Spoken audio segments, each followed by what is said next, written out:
IHSG jatuh, mafia melawan pemerintah. Apakah mafia takut dengan revisi Undang-Undang TNI? IHSG turun tajam, tapi apakah ini hanya masalah ekonomi? Atau ini bentuk serangan balik dari mafia? Apa hubungannya dengan revisi UU TNI? Kenapa justru saat pemerintah ingin memberantas mafia, pasar modal malah gonjang-ganjing?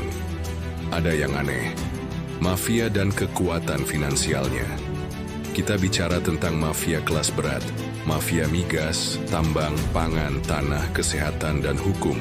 Mereka bukan hanya punya uang ratusan triliun, tapi juga jaringan politik, intelijen bayaran, hacker, dan backing militer. Mereka ini bukan pemain kecil. Mereka bisa mengontrol harga minyak, pangan, bahkan hukum. Dan sekarang mereka pakai ekonomi sebagai senjata untuk melawan pemerintah. Kenapa mafia marah? Karena revisi UU TNI berpotensi memberi kewenangan militer untuk memberantas mafia ekonomi. Ini ancaman langsung bagi mereka. Kalau revisi ini disahkan, maka pasukan elit bisa menyelidiki aliran dana haram. Operasi gelap mafia bisa dihancurkan. Para pemain besar bisa diusut dengan kekuatan militer. Ini artinya jaringan mafia yang selama ini bersembunyi bisa kehilangan kekuatan mereka. Dan mereka jelas nggak akan tinggal diam. Strategi mafia melawan pemerintah. Ini penjabaran singkat strategi mafia buat menyerang balik pemerintah. Jual saham besar-besaran, bikin kepanikan di pasar. Tarik modal asing, investor disuruh keluar supaya pasar jatuh. Sebar propaganda lewat media. Biar masyarakat menolak revisi Undang-Undang TNI. Mainkan harga pangan dan BBM. Bikin rakyat marah ke pemerintah. Mereka tahu kalau ekonomi dihancurkan, rakyat bakal ikut melawan pemerintah. Ini bukan teori konspirasi. Ini permainan kotor yang sudah terjadi berkali-kali. Bukti nyata mafia menggunakan ekonomi sebagai senjata. Ingat kasus mafia migas yang bikin harga BBM melonjak?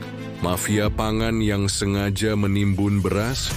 Mafia tambang yang bikin negara rugi triliunan? Semua ini adalah bentuk nyata serangan ekonomi. Setiap kali pemerintah mencoba memberantas mereka, ada serangan balik. Dan sekarang, mereka menggunakan IHSG sebagai alat perlawanan. Apakah pemerintah akan menyerah? Sekarang pertanyaannya, apakah pemerintah akan mundur atau melawan balik? Lacak aliran dana yang bermain di pasar. Gunakan intelijen dan militer untuk mengusut mafia ekonomi. Jaga kepercayaan investor nasional dan asing. Bongkar siapa dalang di balik serangan keuangan ini.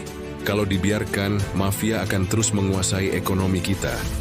Tapi kalau dilawan, mereka akan menggunakan segala cara untuk mempertahankan kekuasaan. Pertanyaannya, mafia versus pemerintah, siapa yang akan menang?